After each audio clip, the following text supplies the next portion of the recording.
नमस्कार, मी उज्ज्वला. बी न्यूजमध्ये आपलं स्वागत. सुरुवातीला एक नजर ठळक बातम्यांवर. कौटुंबिक आणि आर्थिक वादातून सख्ख्या भावानंच केला धाकट्या भावाचा खून. करवीर तालुक्यातील पाचगावमधील घटना. वीज कंत्राटी कामगारांचा पालकमंत्री हसन मुश्रीफ यांच्या निवासस्थानावर मोर्चा. गैबी चौकात पोलिसांनी रोखला मोर्चा.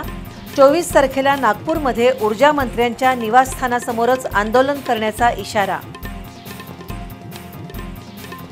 शक्तीपीठ महामार्ग रद्द केल्याचं पत्र घेऊनच मुख्यमंत्र्यांनी 22 ऑगस्ट रोजी कोल्हापुरात यावं, अन्यथा महिलांच्या रोषाला सामोरं जावं लागेल. शक्तीपीठ महामार्ग विरोधी संघर्ष समितीचा इशारा.